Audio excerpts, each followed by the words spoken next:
Hello dear students, today I'm going to continue chapter 10 of SS Social Science Standard 10 ધોરણ 10 સામાજિક વિજ્ઞાનમાં આજે આપણે 10મા નંબરનું ચેપ્ટર ભારત કૃષિની અંદર 17 નંબરનું સેશન જોઈશું.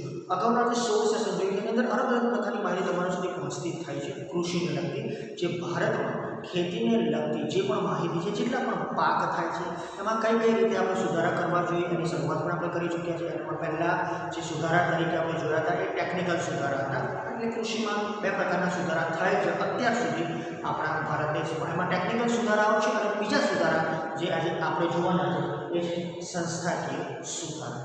તો ગયા જે લાસ્ટ સેશનમાં આપણે જોયા હતા એ ટેકનિકલ સુધારાઓના આધારે ગણતરી કરવા જઈએ તો ઘણી બધી રીતે ભારત દેશ પ્રગતિ કરી રહ્યો છે. કૃષિમાં પણ આપણે ઘણા આગળ વધી રહ્યા છીએ અને અત્યારે આપણે વધારેમાં વધારે દેશને સારી રીતે સારો પાક મળી રહે, સાથે સાથે આપણે હૂંડિયામણ મળે એટલા માટે આપણે એની નિકાસ પણ કરી છે. હવે ઘણી બધી ચર્ચાઓ આપણે પાકને લગતી કરી ચૂક્યા છે અને બહારના દેશોમાં આપણે એક્સપોર્ટ એટલે કે વેચાણ કરીએ છીએ અને આપણે એક્સપોર્ટિંગ કરી અને કદાચ કંઈક ને કંઈક અંશે આગળ વધવા માંગીએ. છતાં પણ હજુ ઘણા બધા સુધારાઓની જરૂર છે. એવા ઘણા બધા સુધારાઓ 1960 પછી થયા છે, 1976માં પણ ઘણા બધા સુધારા થયા છે, 1980માં પણ સુધારા થયા છે. તો અલગ અલગ પ્રકારના જે બધા જ સુધારા છે એ સુધારાઓ વિશે થોડી ઘણી માહિતી તમારા સિલેબસમાં છે તો એ જોઈએ. આજે આપણે જોવાના છે સંસ્થાકીય સુધારા. તો પહેલાં કૃષિમાં સંસ્થાકીય સુધારા જે થયા છે એટલે શું, આ સંસ્થાકીય સુધારાઓ કોને કહેવાય જોઈ લો. ભારતમાં જમીન માલિકી, જે વ્યક્તિની જમીન છે એની પોતાની માલિકી, એના આધારે ખેત ધિરાણ, જે પણ તમે ખેતી કરો છો, ખેતીલાયક જમીન છે, તમારી પોતાની જમીન છે, માલિકી તમારી છે, તો એની ઉપર બેંક દ્વારા અથવા તો અન્ય નાણાકીય સંસ્થાઓ દ્વારા તમને કઈ રીતે ધિરાણ મળે છે એ. અને ત્રીજું છે ખેત પેદાશ, જે પણ તમે પ્રોડક્શન કરો છો થ્રુઆઉટ ધ યર, એક વર્ષની અંદર તમે જે પણ પ્રોડ્યુસ કર્યું, એકવાર પાક લીધો, બે વાર લીધો કે 3 વાર લીધો, જનરલી 2 થી વધારે પાક લેવાતા નથી હોતા, પણ કદાચ કોઈ સારી ફેસિલિટી સુવિધા મળતી હોય તો તમે ઘણીવાર વર્ષમાં 3 પાક પણ લઈ શકો છો. એની માટે કાર્યક્ષમ કારીગરી જોઈએ, કાર્યક્ષમ મજૂરો જોઈએ, સાથે સાથે સુવિધા તમારા માટે હાઇબ્રિડ સીડની જોઈએ, પેસ્ટિસાઇડ્સ આપણે ચર્ચા કરી ચૂક્યા છે. તો એ ટેકનિકલમાં પણ આપણે ચર્ચા કરીશું. તો 3 વસ્તુઓ આધારે જમીન માલિકી, ખેત પેદાશ અને ખેત ધિરાણ, તો 3ના વેચાણ અંગે થયેલા સુધારા સંસ્થાગત સુધારા અથવા તો સંસ્થાકીય સુધારાઓ ગણાય છે. તો આ ત્રણેય અંદર જે પણ સુધારા થાય, જ્યારે તમે આ વસ્તુ પ્રોડ્યુસ કરો છો, જ્યારે તમે ઉત્પાદન કરો છો અને બજારમાં વેચવા મૂકો છો, એ માટે જે પણ સુધારા થયેલા છે એને આપણે સંસ્થાગત અથવા તો સંસ્થાકીય સુધારા કહીએ છીએ. ફરી એક વખત 3 સુધારા: જમીન માલિકી, ખેત ધિરાણ અને ખેત પેદાશ. આ ત્રણ વસ્તુ તૈયાર થયા પછી, એટલે કે ખેત પેદાશ થયા પછી એનું જે વેચાણ થાય છે એમાં થયેલા સુધારા. ઘણીવાર એવું થાય છે કે તમને એ જ ખબર નથી હોતી સુધારા એટલે શું. જ્યારે કોઈ પણ વસ્તુ જે રીતે બનતી હોય છે એ અલગ રીતે બની, અથવા તો જૂની જે પદ્ધતિ તેને છોડી અને નવી પદ્ધતિથી જ્યારે તમે કોઈ વસ્તુ બનાવો છો, ઉત્પાદન કરો છો, એ સુધારાઓ થાય છે. એ બધા જ સુધારાઓ એ વસ્તુને લગતા સુધારાઓ છે. એટલે જે વસ્તુ જૂની છે અને ચલાવી કરો તો એ સુધારો ના કહેવાય, એમાં કંઈક નવું કરવું પડે તો એ સુધારાઓ ગણાય છે. કદાચ 1 માર્ક આમ તો ન આવી શકે, હા તો હા 4 માર્કનો પ્રશ્ન હોય છે, એ ધ્યાન રાખશો. આગળ સરકારે જમીનદારી પ્રથા નાબૂદ કરી. વર્ષો પહેલાંથી જમીનદારી પ્રથા હતી. જમીનદારો તમારી જમીન લઈને એની ઉપર તમને નાના મોટા રકમની જે પણ તમારી જરૂરિયાત હતી એ પૂરી પાડતા હતા. જમીન પોતાની પાસે રખાતા હતા, અંગૂઠો મરાવતા હતા, તમે ધ્યાન છે. અને એની આધારે તમે કદાચ ઘરના પ્રસંગો, એટલે જે ખેડૂતો હોય એ જમીનદારી પદ્ધતિના આધારે ઘરના પ્રસંગો, દીકરીના લગ્ન અથવા અન્ય કોઈ કારણે પૈસાની જરૂરતો પૂરી થતી. પણ સરકારે જમીનદારી પ્રથા નાબૂદ કરી. જમીનદારી પ્રથા આટલેથી મેં કહ્યું એટલા પૂરી નથી થતી, એની બહુ જ મોટી માહિતી છે. આગળના વર્ષોમાં કદાચ તમે કોઈ એવો વિષય લેશો જેમાં ડિટેલમાં આવશે, પણ એ વસ્તુ ધ્યાન રાખજો કે જમીનદારી પ્રથા બંધ કરી દીધી, સરકારે નાબૂદ કરી દીધી. અને એને લીધે ખેડૂતોનું શોષણ આપ્યું. એટલે એક વસ્તુ તો નક્કી છે, જે જમીનદારી પ્રથા હતી એ ખેડૂતો માટે સારી નહોતી. ગમે તે રીતે ખેડૂતોનું શોષણ એમાં થતું હતું. અને હજુ પણ આજના દિવસે પણ અમુક રાજ્યોના અમુક જિલ્લાઓમાં અમુક જગ્યાએ આ પ્રથા ભલે સરકારે નાબૂદ કરી છે, છતાં પણ આ પ્રથાના અમુક અંશો અમુક જગ્યાએ ચાલતા જ છે. જમીનદારી પ્રથા ચાલુ છે, પણ ઇલીગલી નથી. પહેલાં કેવું હતું કે લોકો ચોપડે લખતા હતા, હવે ઇલીગલ થાય છે. એટલે ઓફિશિયલી એની કોઈ માહિતી હોય ને, એને કોઈ એનો વિરોધ પણ નથી કરતો. એ જમીન માલિકીદારી પ્રથા જે હતી એને સરકારે નાબૂદ કરી. એને લીધે ફાયદા ઘણા બધા થયા. પછી શું આવ્યું? ખેડે તેની જમીન. જે વ્યક્તિ જમીન કે 1960 સુધીમાં બધા કાયદાઓ અલગ અલગ હતા, તે વખતે એવો ખેડે તેની જમીનનો કાયદો. એના કાયદા દ્વારા ખેડનારને જમીન માલિકીનો સાચો હક આપ્યો છે. ઘણા બધા લોકો એવા છે આપણા ગુજરાત રાજ્યમાં, આપણા વિસ્તારમાં પણ, કે એ લોકો આ કાયદા દ્વારા પોતાની જમીન રાખે છે અને પોતાની જમીન એમની પાસે છે બાપ દાદાઓને. તો એ સારું હતું કે સરકાર મજૂર જે કામ કરતા હતા, મજૂર વર્ગ કહેવાય, લેબર હતો, એ લોકો કદાચ આપણે એને ટેનન્ટ્સ કહેતા, ભાડુઆત, એ લોકોને સરખો હિસ્સો નહોતો મળતો. તો સરકારે ઘણા અલગ અલગ નિયમો આપ્યા. ખેડે તેની જમીનનો એક નવો કાયદો લાવ્યો. ત્યાર પછી એક નવો બીજો એક્ટ હતો, જમીન ટોચ મર્યાદાનો કાયદો. એને કહેવાય છે લેન્ડ સીલિંગ એક્ટ, રાઈટ? ટોચ મર્યાદાનો કાયદો. તો આ કાયદા દ્વારા શું થયું? જમીન માલિકીની અસમાનતા દૂર કરે. એટલે દરેક વ્યક્તિને સરખા ભાગે સરખી જમીન મળવી જોઈએ. એવું જરૂરી નથી કે કોઈ એક વ્યક્તિ વર્ષોથી વધારે જમીન રાખે છે અને જે સીમાંત ખેડૂત છે, બહુ જ નાના ખેડૂતો છે, જેની પાસે નાનો ટુકડો છે, એ લોકો જોડે શા માટે ઓછો છે? કારણ કે લોકો ગરીબ છે, એવું કશું નહીં. આ જે એક્ટ આવ્યો, જે પર્ટિક્યુલર લેન્ડ સીલિંગ એક્ટ આવ્યો, જે ટોચ મર્યાદાનો કાયદો આવ્યો, એને લીધે બધા ખેડૂતોને જે પણ જમીન હતી એમાં સમાનતા મળી. એટલે અસમાનતા જે હતી જમીનની અંદર એ દૂર થઈ. જનરલી સિટી એટલે કે અર્બન એરિયા અને રૂરલ એટલે કે ગામડા, આ બંને એરિયામાં આ કાયદો અલગ અલગ રીતે કાર્ય કરતો હતો. અને એ છે ટોચ મર્યાદા નક્કી થઈ બની ગયા અલગ અલગ. એમાં ઘણા બધા વધારાઓ થયેલ છે, હજુ પણ સુધારાઓ થાય છે, પણ હવે એક એક્ટ આવી ગયો છે એટલે એમાં સુધારા અશક્ય નથી. હા, ઘણીવાર એવું થતું હોય કે જરૂર પડે તો એમાં કદાચ પ્લસ માઇનસ થઈ શકતું. જમીનની જે મર્યાદા હતી એ અસમાનતા દૂર થઈ ગઈ. આગળ છે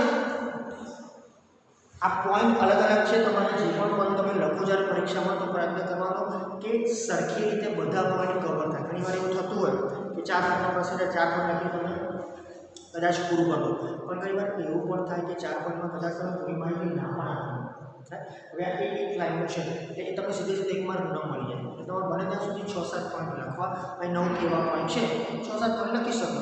અને થોડી ઇન્ફોર્મેશન તમે જે આપો છો એને સારી રીતે મૂકો, પ્રેઝન્ટ કરો, તો એ will get the better marks.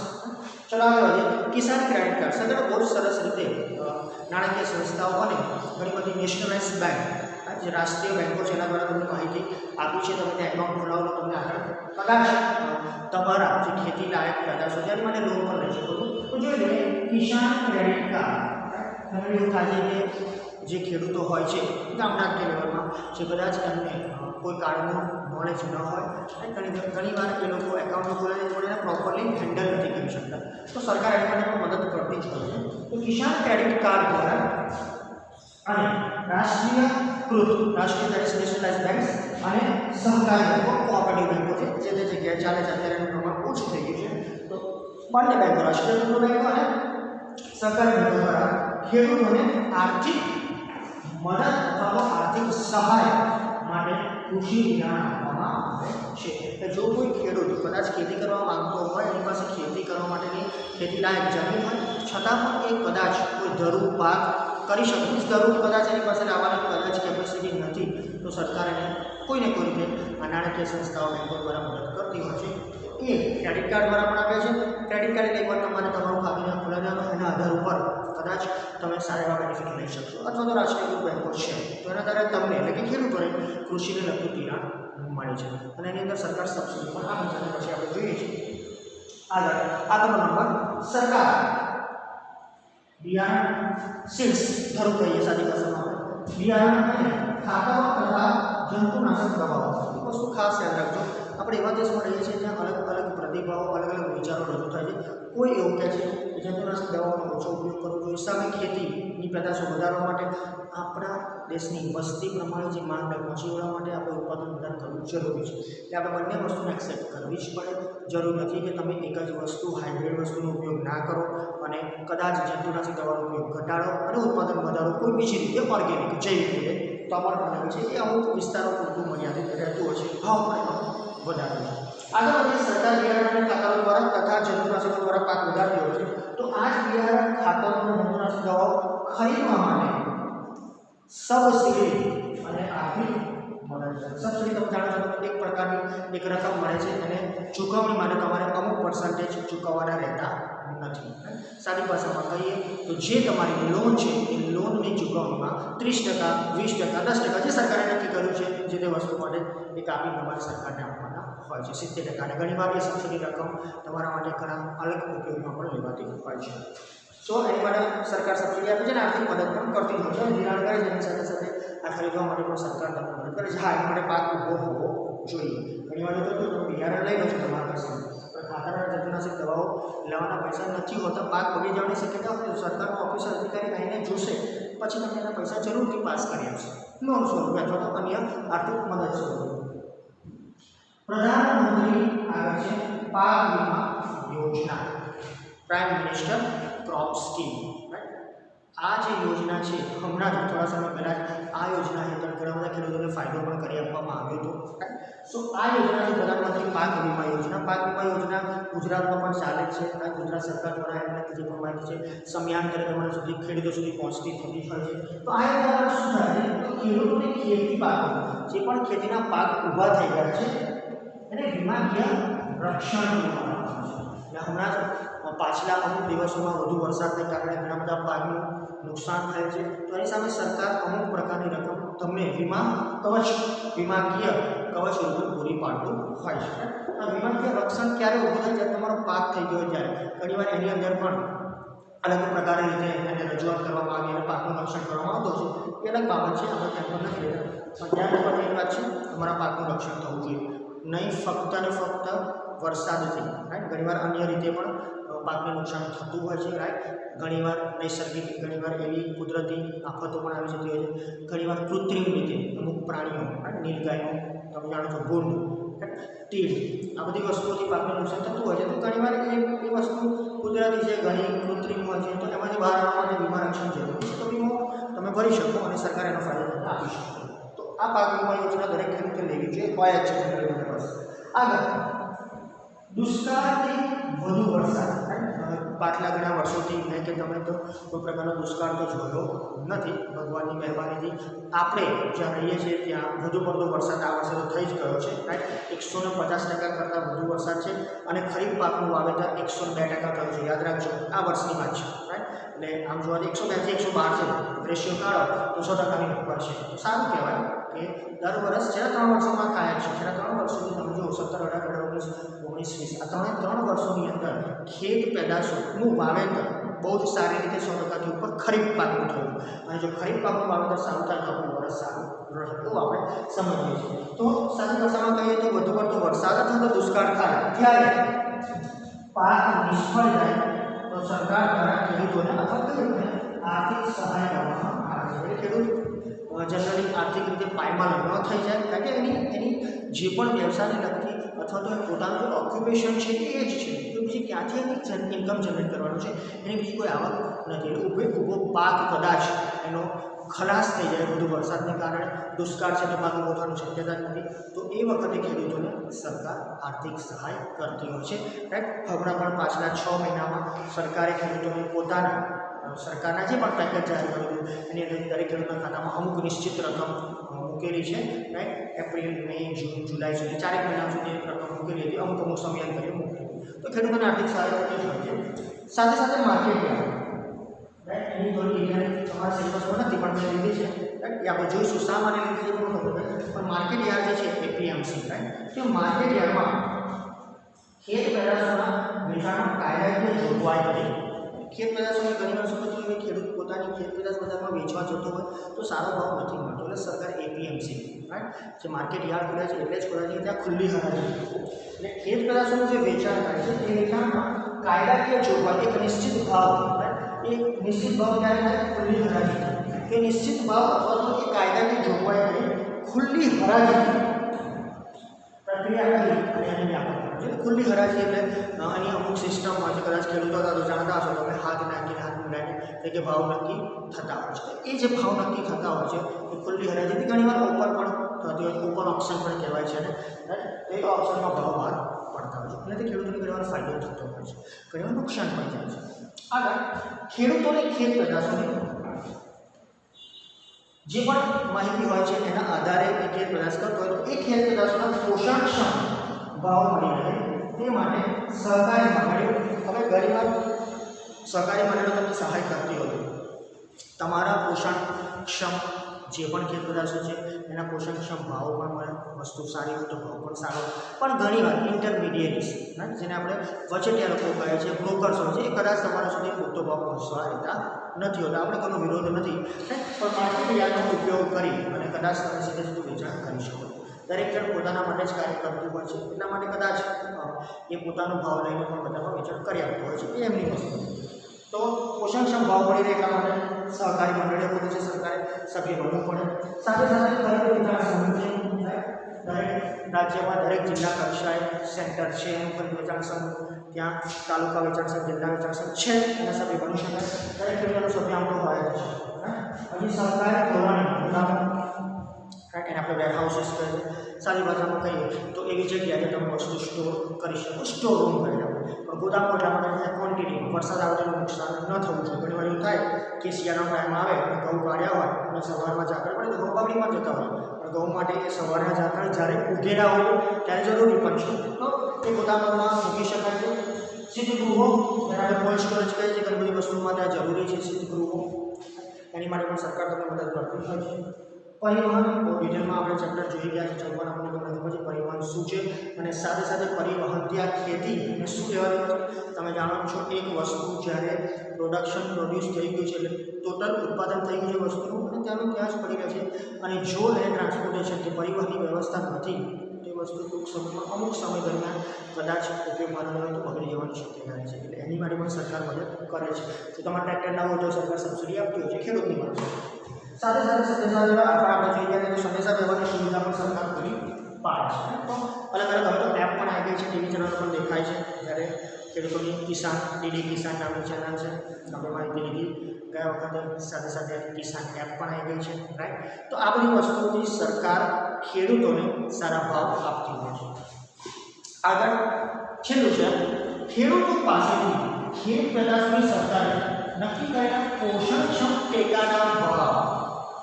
તો પોષણક્ષમ ટેકાના ભાવે ખરીદી કરવા માટે નીચેની સંસ્થાઓ કાર્યરત છે. એટલે સરકારે એક ટેકાનો ભાવ નક્કી કર્યો છે, રાઈટ. એ ટેકાનો ભાવ દરેક ખેડૂતને મળશે.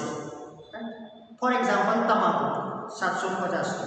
હવે એ એક એવો પાક છે જેની જરૂર બધાને નથી હોતી, પણ રોકડીયો પાક હોવાથી બધા કરતા હોય, રાઈટ. કપાસ 3100 રૂપિયા એમ જ છે, દાખલા તરીકે છે, એનો ભાવ છે તે હોય. પછી જોવા જઈએ ટમેટા કે 200 રૂપિયા. તો અમુક ટેકાના ભાવ સરકારે નક્કી કર્યા છે. ડુંગળી, બટાકા બધાના ટેકાના ભાવ સરકાર નક્કી કરતી હોય છે. ફોર એક્ઝામ્પલ દાળ, આ બધી વસ્તુ એવી છે કે એના ભાવ કદાચ વર્ષો વર્ષ વધતા રહેતા રહેતા. તમે ગયા વર્ષે જે ભાવ મળ્યા હોય આ વર્ષે ભાવ ન પણ મળે, બની શકે. એ ઘણીવાર વિરોધ થતો હોય છે કે શા માટે સરકાર ઓછા ભાવ આપે છે, પણ ઘણીવાર એવું પણ હોય છે કે બજારમાં એ વસ્તુની માંગ જોઈએ એવી હોતી નથી. ઘણીવાર વધારે પડતી માંગ હોય છે ત્યારે ભાવ વધારે પણ મળતા હોય છે. સરકાર ટેકાના ભાવ એટલા માટે આવે છે ખેડૂતને નુકસાન ન થાય. તો ખેડૂતો પાસેથી જે ખેત પેદાશોની સરકારે નક્કી કરે પોષણક્ષમ ટેકાના ભાવો જે છે એમએસપી એ કરવા માટે નીચેની સંસ્થાઓ કાર્યરત છે. પહેલી સંસ્થા છે ભારતીય રાષ્ટ્રીય કૃષિ સહકારી વિપણન સંઘ, રાઈટ. એટલે national agricultural cooperative marketing federation, right. વિપણન that is to sell the products in the market, અને માર્કેટિંગ કહેવાય. તે ફેડરેશનનું નામ છે ફેડરેશન ઓફ ઇન્ડિયા, એને કહેવાય છે નાફેડ. ફરી એકવાર ફૂલ ફોર્મ યાદ રાખજો, નેશનલ એગ્રીકલ્ચર કોઓપરેટિવ અંદર આવી જાય છે federation marketing federation of India. આવી ઘણી બધી નાની મોટી સંસ્થાઓ છે સરકાર દ્વારા કાર્યરત છે, સરકાર હસ્તક્ષેપ છે. બીજી સંસ્થા છે ગુજરાત તેલીબિયા ઉત્પાદક સંઘ, આપણે તેલીબિયા પાક પણ જોઈ ગયા છે. તો ગુજરાત કોઓપરેટિવ ઓઇલસીડ્સ તેલીબિયા ગ્રોવર્સ ફેડરેશન, એની અંદર પણ સરકાર સારા એવા ભાવ આપે છે. મગફળીના ખાસ કરીને, કપાસ અને ગ્રોફેડ નામ આપ્યું છે, બંને નામ સરખા લાગે એટલા માટે એ નામ આપ્યું છે નાફેડ અને ગ્રોફેડ. ત્રીજું નામ છે રાષ્ટ્રીય ડેરી વિકાસ નિગમ, નેશનલ ડેરી ડેવલપમેન્ટ બોર્ડ. આ તેલીબિયા, આ ડેરી વિકાસ, national dairy development board NDDB. આમ તો જનરલી આની જે ઓફિસ છે એ દિલ્હીમાં હોવી જોઈએ નેશનલ લેવલ પર, પણ હું અને તમે એવી જગ્યાએ રહીએ છીએ કે ઓફિસ આપણે ત્યાં છે આની અંદર તમે જાણો છો જગ્યા પણ તમે જોઈ રહ્યા છો તો એ જ એનડીડીબી છે, નેશનલ ડેવલપમેન્ટ બોર્ડ, પશુપાલન લગતું, ડેરી ઉદ્યોગ લગતું જે પણ છે એની લગતી માહિતી આપે છે, પેદાશો તમારી વેચી આપે છે. એના અંદરમાં ભારતની બધી જ ડેરીઓ કાર્યરત છે અને એની ટ્રેનિંગ એટલે કે એની તાલીમ પણ તમને મળતી હોય છે. ઘણી બધી વસ્તુઓ હોય છે. તો આટલી વસ્તુ જે હતી એ સંસ્થાકીય સુધારાઓને લગતી હતી. અત્યારની લેટેસ્ટ વાત કરું તો સરકારે 3 કૃષિ બિલ પસાર કર્યા છે. તમને જાણ હશે જ, રાઈટ? જો જાણ ન હોય તો 3 કૃષિ બિલ શું છે એકવાર જોઈ લેજો, રાઈટ? આપણે આપણા સેશનની અંદર એની ચર્ચા કરીશું. શા માટે લોકોનો વિરોધ કરી રહ્યા છે? વસ્તુ કદાચ સારી પણ હોય, ખેડૂતો માટે ન પણ સારી હોય. આપણે હું કે તમે ખેડૂત નથી એટલે આપણને ના ખબર પડે કે એની અંદર શું થાય છે, પણ એક ખેડૂત તરીકે જો કોઈ આ વાત જોતું હોય તો એના નજરિયાથી જોતું સરકાર એની નજરથી જોતું હોય તો કદાચ બંને પક્ષે બંને જણને ફાયદો થતો હોય, ખેડૂતને ખાસ કરીને ફાયદો થાય એટલા માટે જ કૃષિ બિલ પસાર થયું હોય. તો આવા 3 કૃષિ બિલ હમણાં જ ગયા વીકમાં પસાર થઈ ગયા, સપ્ટેમ્બર મહિનાના તો છેલ્લા વીકમાં. તો એ તમે જાણો છો કે કૃષિ બિલને લીધે ઘણો વિરોધ થાય છે ભારતભરમાં, અમુક નિશ્ચિત રાજ્યોમાં તેનો બહુ જ વિરોધ થઈ રહ્યો છે. તો શા માટે વિરોધ થાય છે એ બધું એક ચર્ચાનો વિષય છે. પણ યાદ રાખજો કૃષિ બિલથી ખેડૂતને ફાયદો જ છે, સરકારને કોઈને કોઈ રીતે ખેડૂતને ફાયદો આપવો જ હોય છે, એટલા માટે આવા બિલ પસાર થતા હોય. પણ કદાચ એ પર્ટિક્યુલર ગ્રુપને એનો વિરોધ જરૂરી લાગ્યો હશે, જે હશે, પણ એ ચર્ચા આપણા સિલેબસમાં નથી લાવવા ડિટેલમાં નથી જતા. પણ જોઈએ જે 3 કૃષિ બિલ શું છે.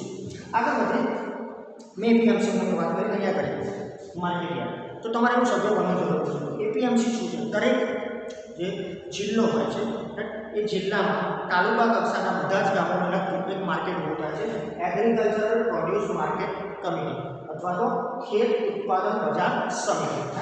એગ્રીકલ્ચર પ્રોડ્યુસ માર્કેટ કમિટી અથવા એના પૂર્ણાક્ષર પણ કહી શકાય. અને બીજું નામ છે એગ્રીકલ્ચરલ પ્રોડ્યુસ માર્કેટિંગ કમિટી અને ત્રીજું નામ છે agriculture produce marketing live stock committee. એટલે જનરલી બધા અલગ અલગ છે પણ કોમન આ છે એગ્રીકલ્ચર પ્રોડ્યુસ માર્કેટ કમિટી, ખેત ઉત્પાદન બજાર સમિતિ. દરેક જિલ્લા કક્ષાનું સેન્ટર હોય છે. એ શા માટે સ્થાપના થયેલી? 1972 પછીની સ્થાપના થયેલી. તો એનો હેતુ શું હતો? તો પહેલાં કાર્યક્ષમ બજાર પદ્ધતિ, ખેડૂતોને એક એફિશિયન્ટ સારામાં સારી બજાર પદ્ધતિમાં એ જોડાઈ શકે, એમનો માલ સારી રીતે એટલે કે એમના જે પણ પેદાશો છે બજારમાં સારી રીતે વેચી શકે. ખેડૂતોનું શોષણ અટકાવવું. ભાવની અંદર ખેડૂતોને ઘણી બધી રીતે શોષણ થતું હતું, તો શોષણ અટકાવવા માટે પણ એની સ્થાપના થઈ હોય એવું કહેવાય છે. અને ત્રીજું હતું ખેત પેદાશ. ખેત પેદાશ જે પણ પેદાશ થાય એ સૌ પ્રથમ એપીએમસીમાં લાવવી. હવે આ એના સભ્યો હોય એને ખબર હોય છે. અને ત્યારબાદ ખુલ્લી હરાજી નીલામીનો ઓપ્શન કરે છે. એ હરાજીના આધારે એનું વેચાણ કરવું એટલે દરેક ખેડૂતોનો ભાવ મળી રહ્યો. આટલી માહિતી વધારાની માહિતી તમારી જાણકારી છે. સિલેબસમાં એપીએમસી તમારે માર્કેટમાં તમને હરાજીથી ભાવ મળતા હોય છે. તો અહીં આપણે સંસ્થાકીય સુધારાઓ એટલે કે સંસ્થાકીય સુધારાઓ લગતા જે પણ અલગ અલગ પોઈન્ટ છે એને આપણે સંસ્થાગત પણ સુધારાઓ કરે છે, એની માહિતી પૂર્ણ કરે છે. હવેનો જે આગળનો પોઈન્ટ છે એ છે હરિયાળી ક્રાંતિ. 1960-61માં હરિયાળી ક્રાંતિ, પ્રથમ હરિયાળી ક્રાંતિ ભારતમાં લાવવામાં આવી હતી. પંજાબ, ગુજરાત અને ઘણા બધા રાજ્યોમાં એની શરૂઆત થઈ હતી, તમિલનાડુ અને ઘણી બધી જગ્યાએ એનું આઉટપુટ જે ઉત્પાદન થયું, અલગ અલગ પેદાશો થઈ, આ હરિયાળી ક્રાંતિને લીધે એ જોવા પણ મળે છે. એટલે ઘણા લોકોની એવી માંગ પણ હતી 2010 પછી કે બીજી હરિયાળી ક્રાંતિ ભારત દેશમાં થવી જોઈએ. તો જોઈએ આપણે હરિયાળી ક્રાંતિ શું છે. નેક્સ્ટ સેશનમાં આપણે જોઈશું હરિયાળી ક્રાંતિ અને એને લગતી માહિતી. Thank you.